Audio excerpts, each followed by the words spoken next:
Texas lawmakers contemplate a THC ban, abortion bills, and at least behind-the-scenes school funding, while Congress considers President Trump's proposed budget bill. I'm Craig Cohen. Today on Houston Matters, the latest on these and other developments in this week's Political Roundup. Houston Matters with Craig Cohen is a production of Houston Public Media with support from Baylor College of Medicine.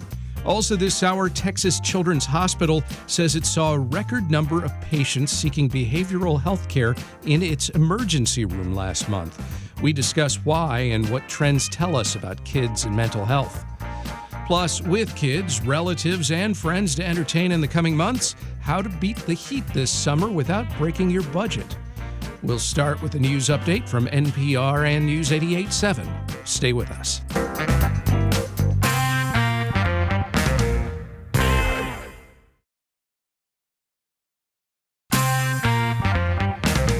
This is Houston Matters. I'm Craig Cohen. Good morning. Coming up this hour, children's mental health and how to beat the summer heat without breaking your budget in the Houston area.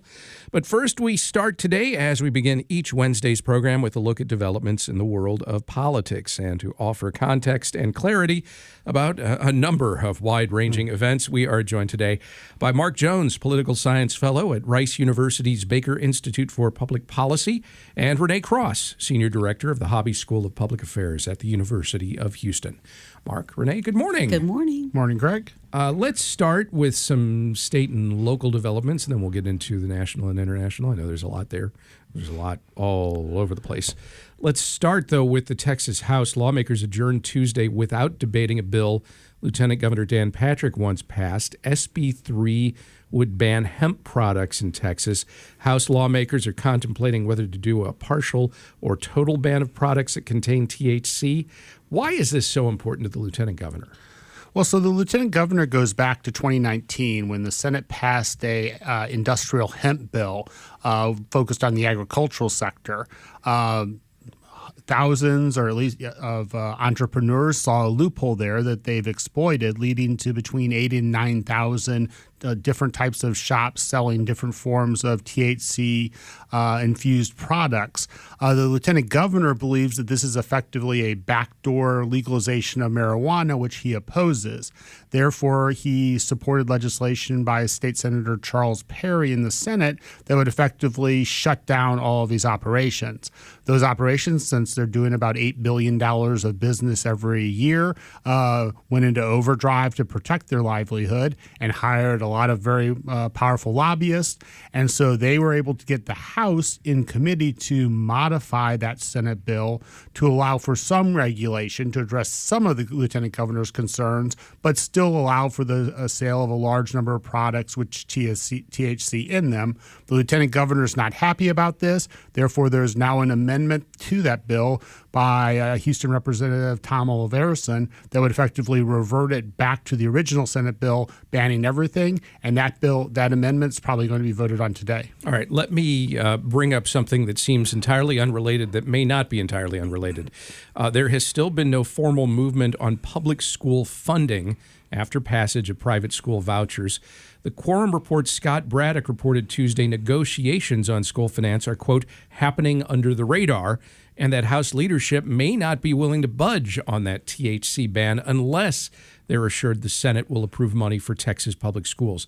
Do you anticipate a deal could be reached on both of those bills? I think so. I mean, it's normal for there to be a certain amount of horse trading at this point in the session, particularly if it's these high-profile issues. Like Mark said, this THC bill is very important to the lieutenant governor, and, you know, we listen to Lieutenant Governor Patrick. On the other hand, Democrats are going to push hard in particular, and also some Republicans, particularly in rural areas, on the school finance side in the House. So I think that there will be some kind of compromise in the long run on the THC bill. I don't think there's going to be a total ban like Lieutenant Governor may want to see. It may end up just being something, beverages of some sort that can be regulated through the same sort of regulation that occurs for alcohol sales. it's just unusual, I think, that these are so dissimilar that they're really depending on each other for the outcome. Well, and that you go back decades, and in politics, the idea of compromise was, you're at this spot on this bill, I'm at this spot on this bill, let's meet in the middle and we'll pass a bill. And then, I don't know when it happened, 20, 30 years ago, suddenly all the compromise, really this is at all levels of government, it seemed like, became, you want this thing, I want this thing, let's pass both things. And that seems to be what Renee's talking about, Mark. Right. So, yeah, there was a time when compromise was seen as a positive thing. Now, for many people, compromise is a synonym of capitulation, and therefore a dirty word, and something that people are less willing to do. There's also just a lot of much lower levels of trust among politicians, especially in Washington, but increasingly also in Austin, where they're unwilling to effectively make deals with intertemporal exchanges. That is, if I do this for you now, you'll do something for me in the future. They increasingly don't trust that future commitment will actually be upheld. In fact, as we talk about it with school funding, I think there was this sense among some that if they passed vouchers, there would also be, along with it, an increase in public school funding. That offer had been made off and on, and then it didn't happen. Yeah, and I think also on that particular issue, the sticking point was just how much more we were going to pay per student. The House wanted, I believe, almost $400 per student increase, when the Senate only wanted to add $55 more per student. So I think that one may be the one that really holds up the session. Yeah, and I guess we should say up to this point, so far the increase is zero. And really, when you think about the money that's going to go to private schools through voucher programs, it's a decrease, essentially. Right? I don't know if it's a decrease, but effectively the real debate is there still is money. The Senate wants to give money to public schools, but they want it to be primarily in terms of the form of teacher pay raises, which doesn't do the ISDs a lot of good because it's that increase in the allotment amount, whether it's around, as Renee was mentioning, 400 is better than, say, 55, which is just really meeting inflation. And as a result, ISDs are more limited in where they can spend their money. If it's all going to teacher pay raises, that doesn't help them with the host of other things they have to do other than paying salaries, which is why they would prefer the allotment increase and that they would be able to decide more about where the money actually goes. We discussed bail reform measures that passed the House Monday in some great detail on Tuesday's show, and you can find that conversation I had, if you missed it, with News 88.7's Andrew Schneider. That's at HoustonPublicMedia.org right now. Anything else, though, happened on that front in the last 24 hours? I think probably the only thing that there's some doubt is about the sort of related amendment, SJR 1, which would prevent bail for undocumented immigrants, where it didn't have enough votes in the first vote. It would need to get to 100. I think it only had 88. There'll be another vote either today or tomorrow where it has to get to 100 if it's going to go to the ballot. And Republicans are trying to negotiate some type of change to it in order to get those additional Democratic votes. It may not get there, though. Mark, today also a pair of bills related to abortion may be taken up. What would SB 31 and SB 33 do if passed? Well, 31 would be essentially that's just clarifying what it means for a woman's life to be at risk, with the goal that if doctors believe that a woman's life is at risk, they're able to perform an abortion without fear of legal consequences. And then the other bill deals with a ban on cities and counties providing money for women to obtain an abortion out of state, with Austin and San Antonio, two cities that have tried to do this. And the former bill is important because of other laws that have been passed that basically could put doctors at profound legal risk if they perform an abortion that the state should then ultimately deem should not have been performed. They can be prosecuted and end up in jail for a long time. Right. So the original trigger law, it places very serious restrictions and penalties for anyone who performs an abortion outside of the law. And so we had a period since following Dobbs until today where you have large numbers of doctors who in many cases They believe that the woman's life is at risk, but they're afraid that if they actually go through with the abortion, that they could be held responsible. The goal of this legislation by the Republican leadership is to provide clarity so that doctors know when and they can and cannot perform a legal abortion in Texas. Renee, back here in the Houston area, the Harris County DA's office Tuesday sent us a press release indicating it's dismissed 4 felony indictments against Stephen Hotze and 3 of 5 against former Houston Police Captain Mark Aguirre, who's still being prosecuted for aggravated assault with a deadly weapon and unlawful restraint for allegedly causing a crash and holding at gunpoint an AC repairman that Hotze and Aguirre, at least Aguirre, apparently believed was involved in a voter fraud conspiracy. The man, of course, was not. Why did District Attorney Sean Tier drop most of the charges while continuing to pursue the ones I mentioned? Well, we need to go back to the campaign.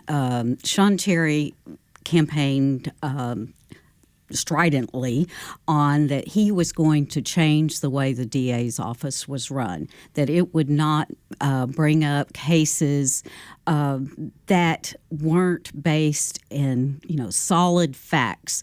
He accused his predecessor of political maneuvers and using that office for political gain and or revenge for her perceived enemies. So I think this was a case where a high-profile case with, a high-profile guy involved, meaning Hotze, that Terry could come out and say, my office is different. I'm a Democrat, but even though this is a very involved Republican, we're going to dismiss this because there's just not enough evidence. So he didn't take advantage of something that was somewhat set up for him. Mark, what else are you keeping tabs on in state and local news this week?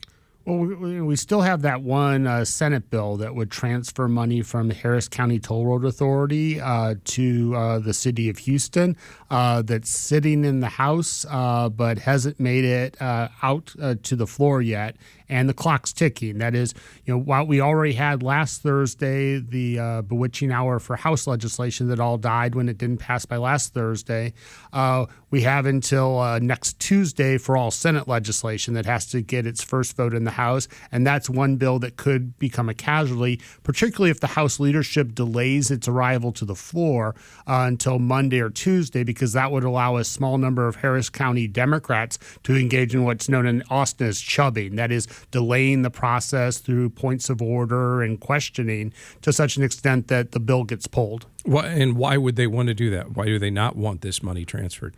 Many of them tend to side more with the county leadership, that they believe that it should stay with them. People like the 3 Democratic county commissioners and the 1 Republican county commissioner, rather than go to the mayor. We are just getting started with today's political roundup with the University of Houston's Renee Cross and Rice University's Mark Jones.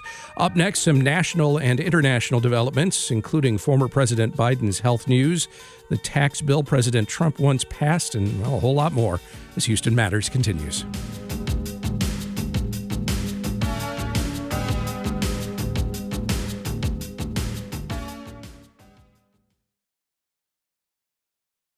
This is Houston Matters. I'm Craig Cohen. We are in the middle of our regular Wednesday political roundup today with Mark Jones from the Baker Institute for Public Policy at Rice and Renee Cross from the Hobby School of Public Affairs at the University of Houston. In Washington, President Trump lobbied lawmakers Tuesday to get behind his, quote, one big beautiful bill, which would include tax cuts, spending cuts, deregulation, and increased border security funding. Why are some Republican lawmakers not on board, at least so far? Well, there are multiple reasons. Those on the right, the most conservative ones, believe that this doesn't do enough to cut the deficit, and in fact, it increases the deficit by a considerable amount.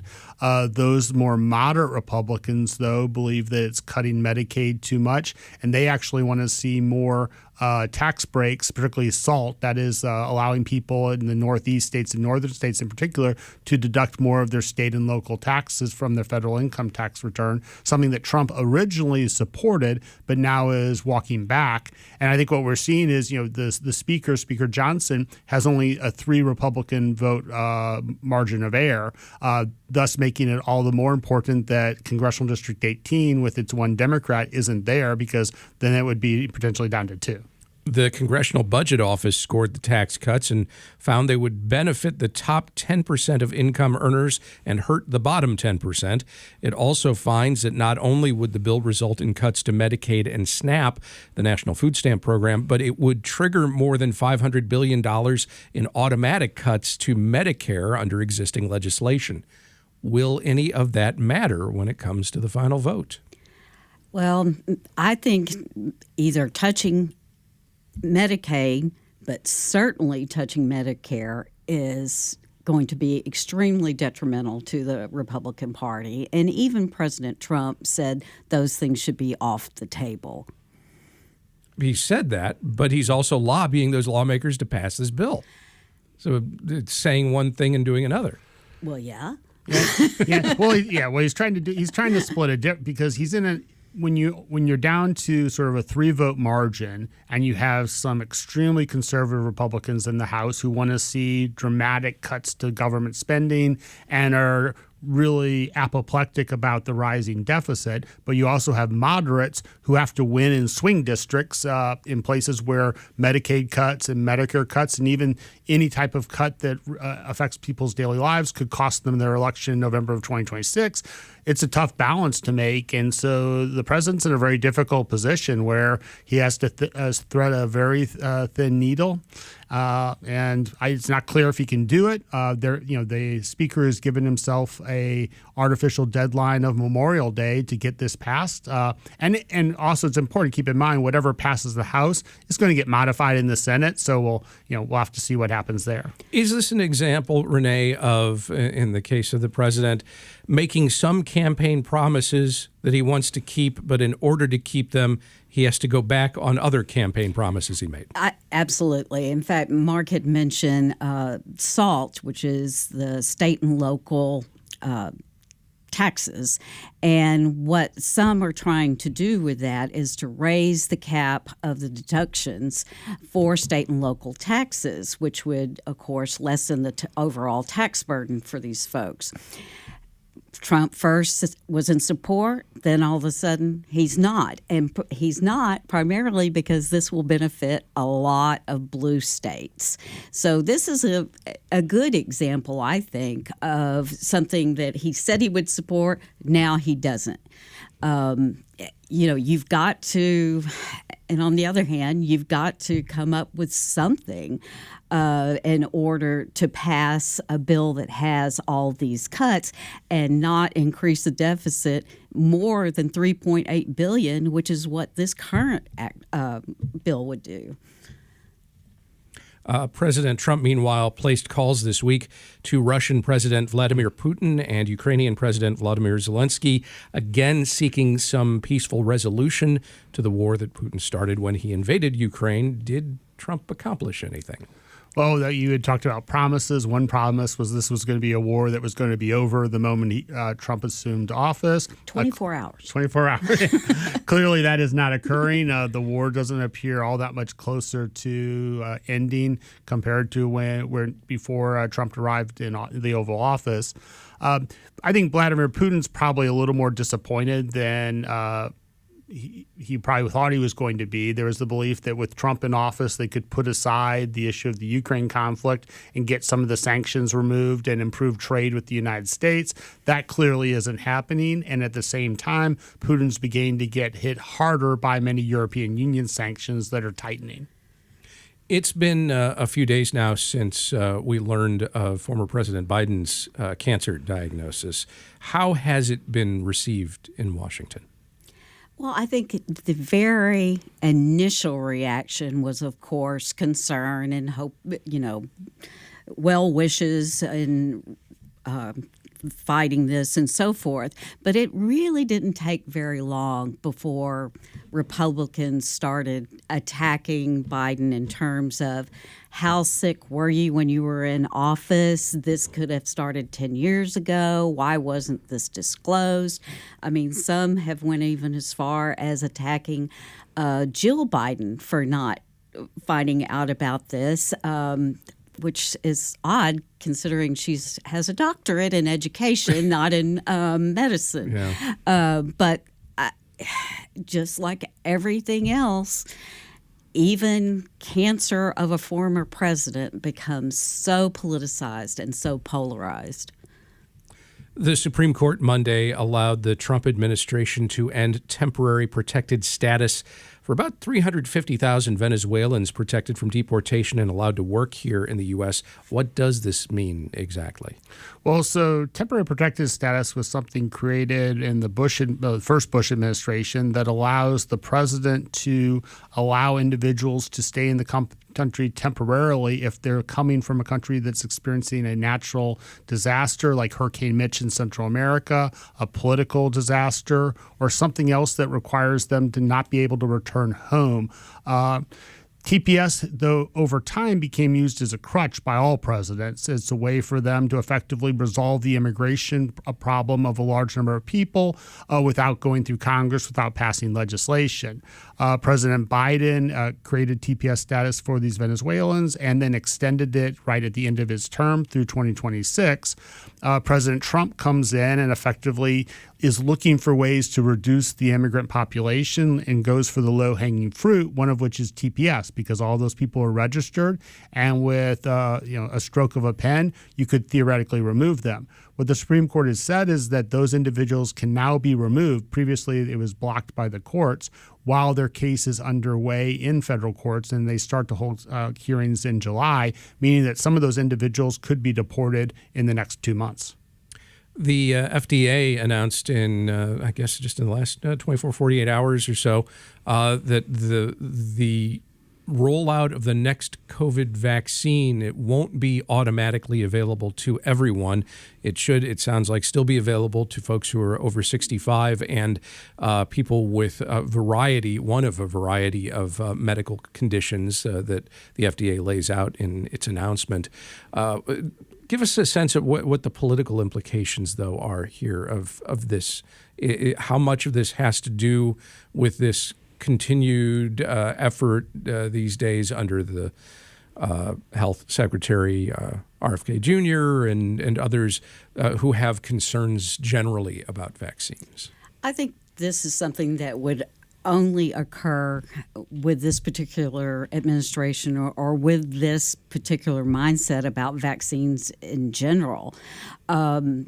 And it's incremental. They didn't say, we're going to wipe out COVID vaccines, but they're certainly narrowing the scope. And I think politically, they feel like they can get away with that, particularly among Republicans, because so many Republicans don't believe that the COVID vaccine in particular was effective.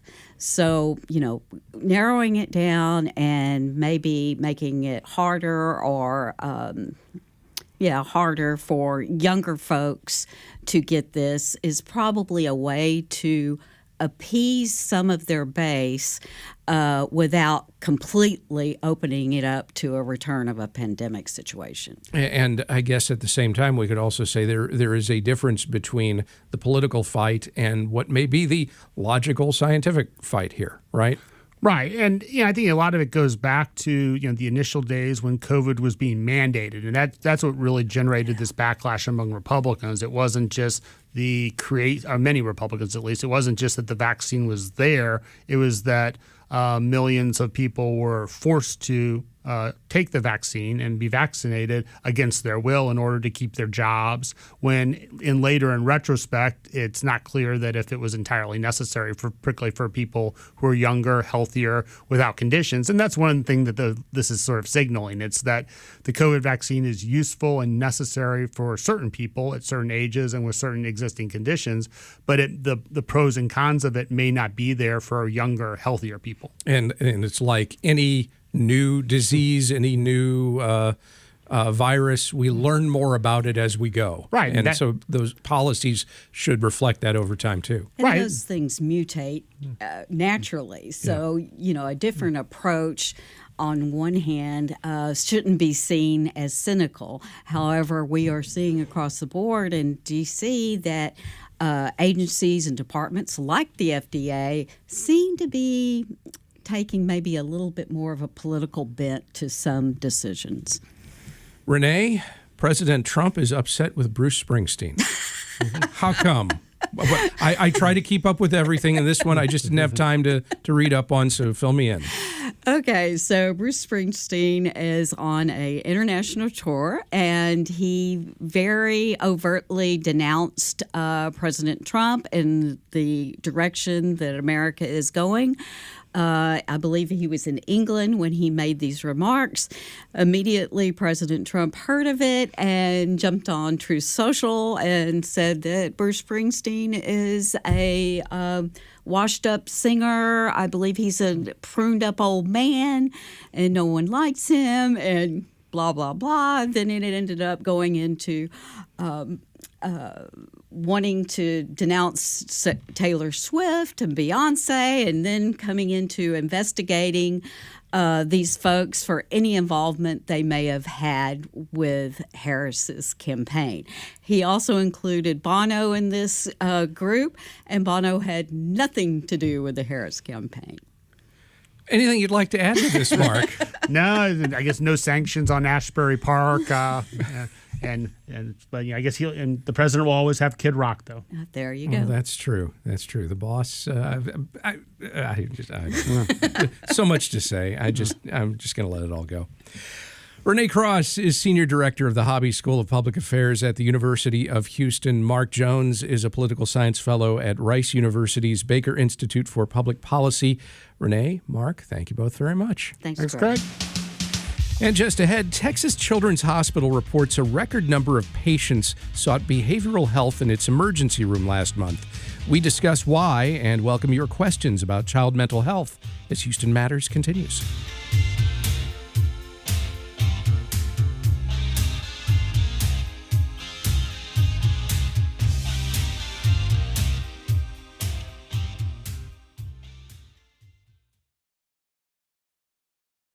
This is Houston Matters. I'm Craig Cohen. Texas Children's Hospital says it saw record numbers of behavioral health patients in its emergency room last month. It may be just the latest indicator of what mental health professionals have deemed a crisis among young people. To discuss those concerns and what may be behind them, we are joined now by Dr. Marnie Axelrad, a pediatric psychologist at Texas Children's Hospital and Baylor College of Medicine. Dr. Axelrad, good morning. Good morning. And as we chat, we welcome you to our conversation with questions or comments. You can call or text us at 713-440-8870. You can email us at talk@houstonmatters.org.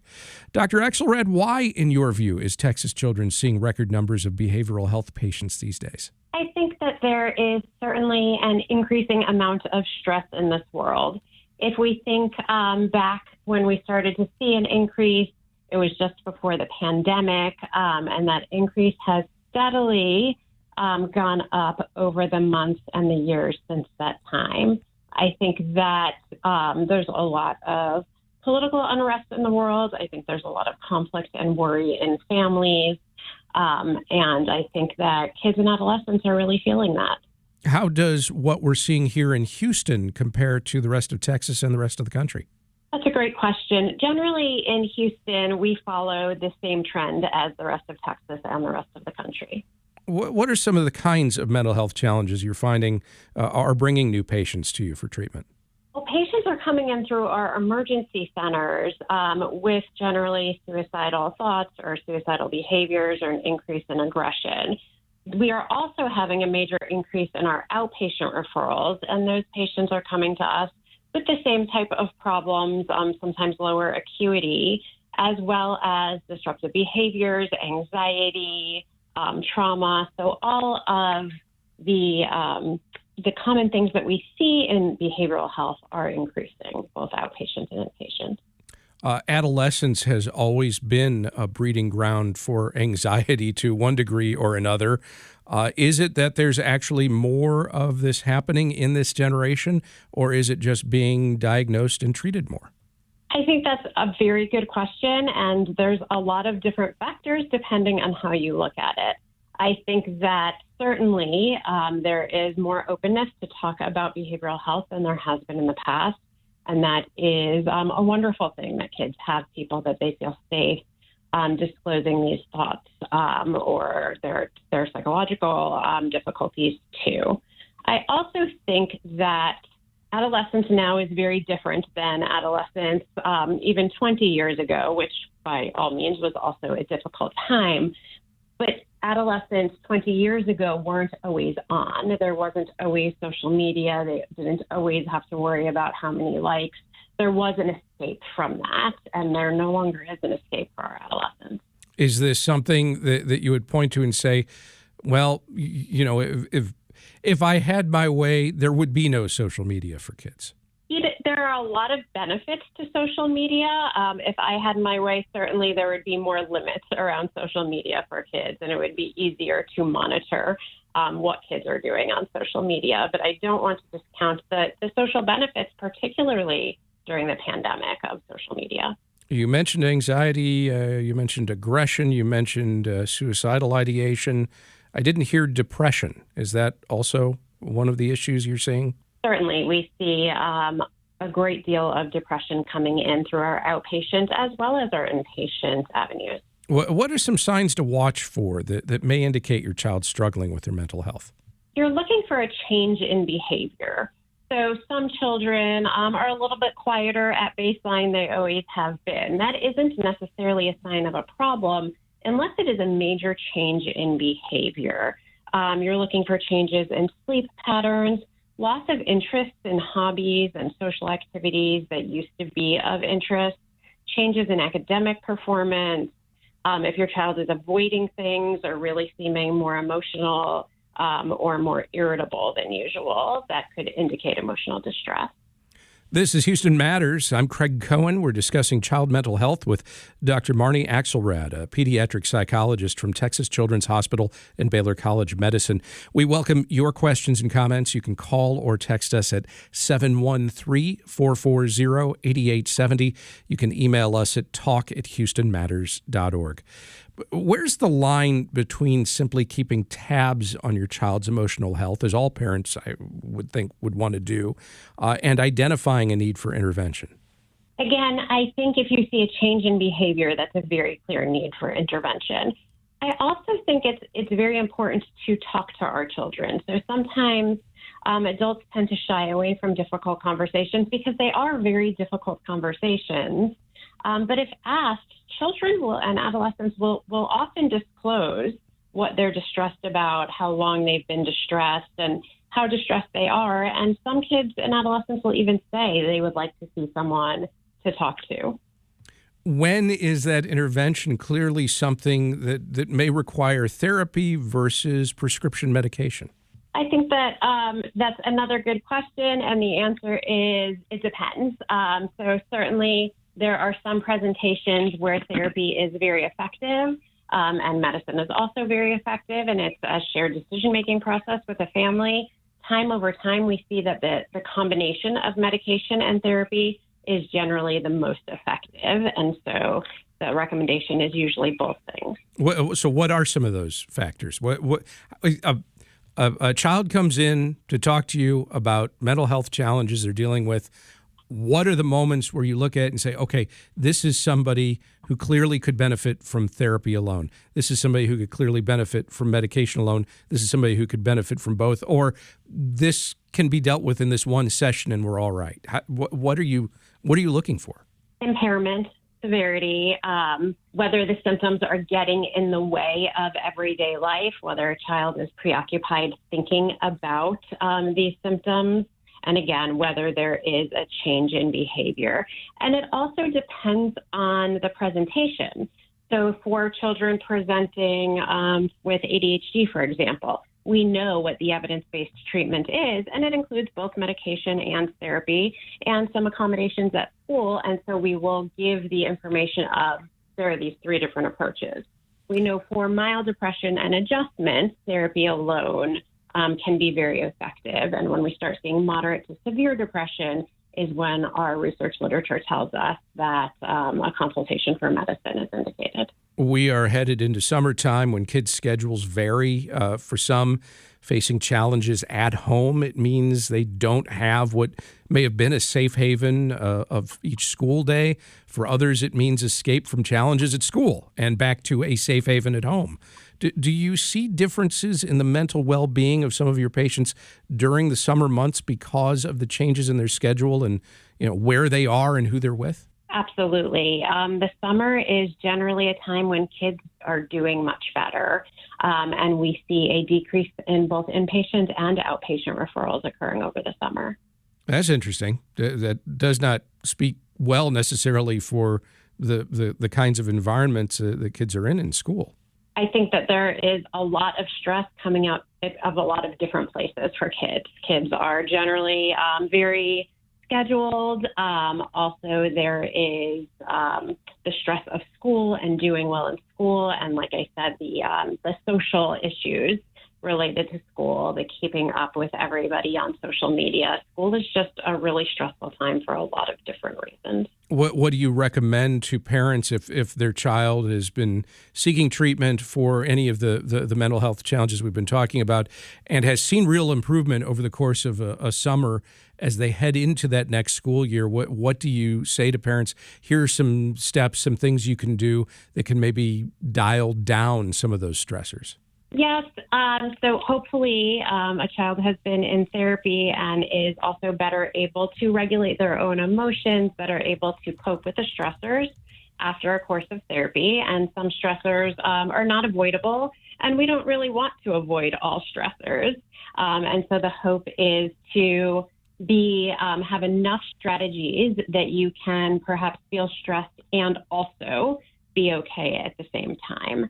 I think problem prediction is very important. So while therapy is tapering down, talking about here's what we see coming up in the future, where do we predict the problems are, and let's expect them and plan for them. And is that part of that actually talking with the child about it?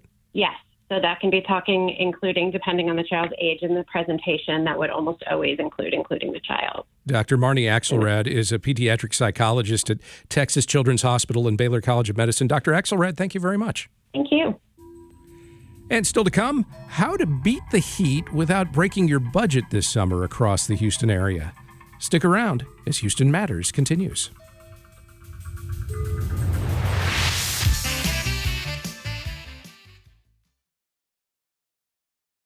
Highs in the 90s, the humidity's rising, no question about it. Another Houston summer's here, even if the calendar says it's still technically a month away.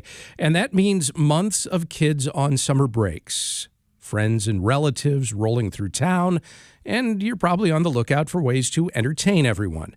Except this summer could be a bit of a double whammy. You want to beat the heat, and then there's inflation and tariffs and other economic drivers making such summertime activities more expensive.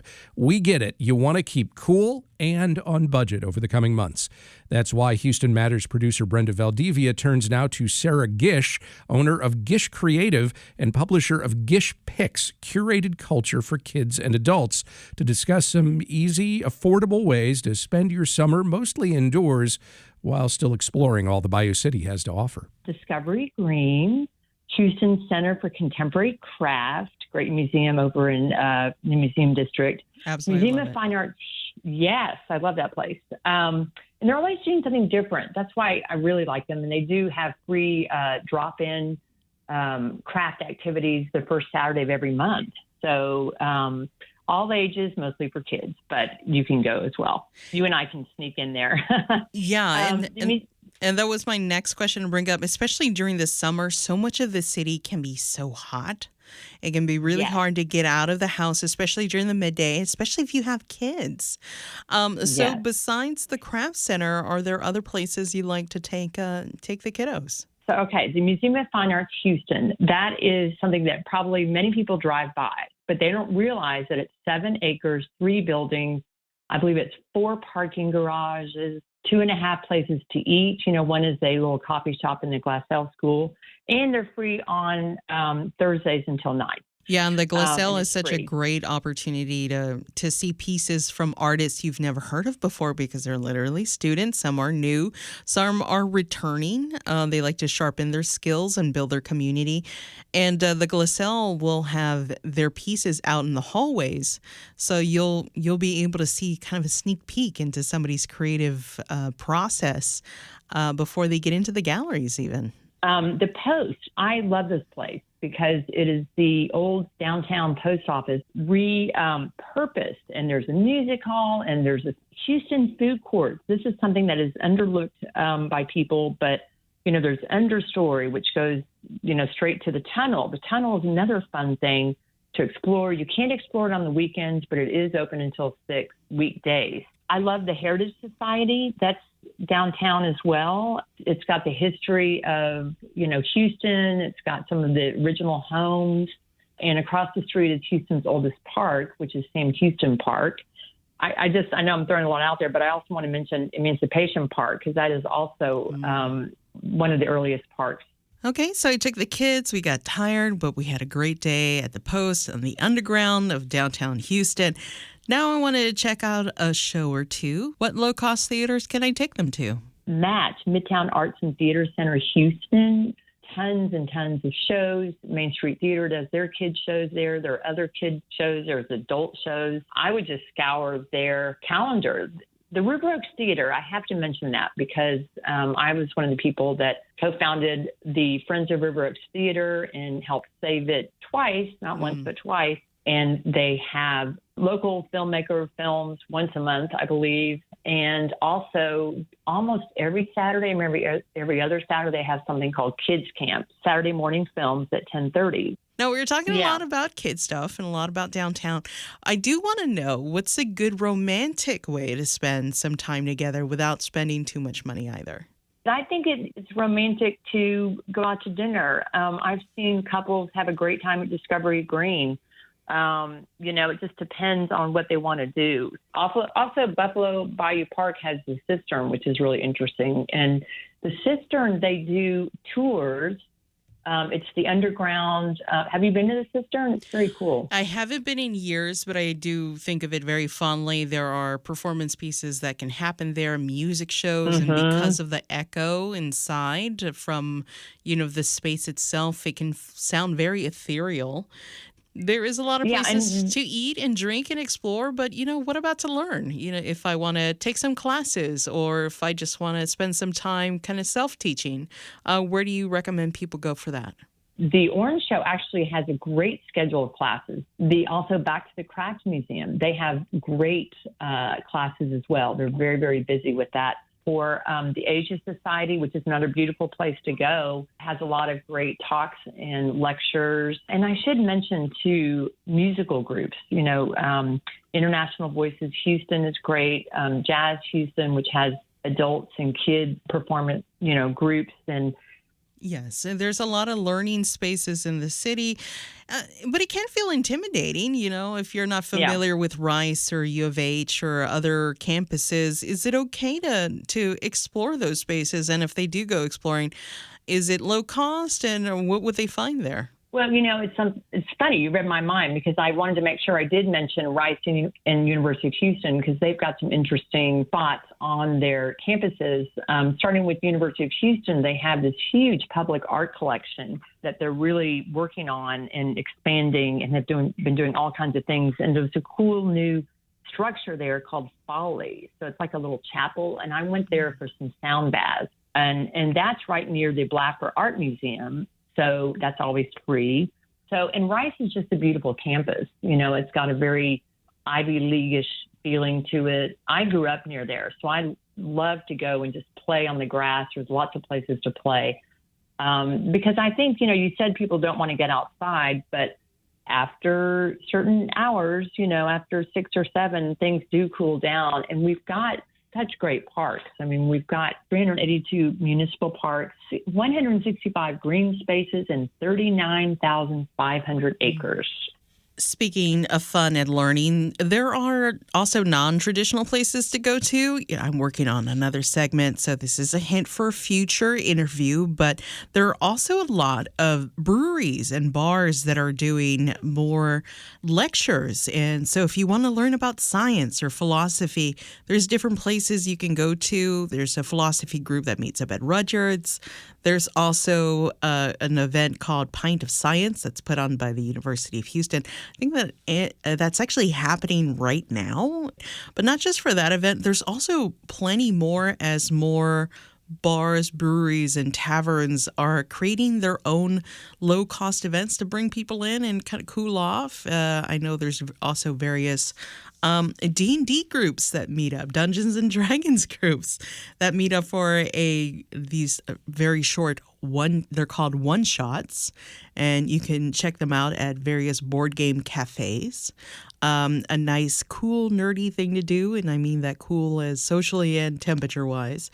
But you can go to different board game cafes like Coral Sword and similar groups like that to get a latte and a board game and spend a nice, quiet afternoon hanging out with your friends, or, even not so quiet, because I've seen those games get pretty intense.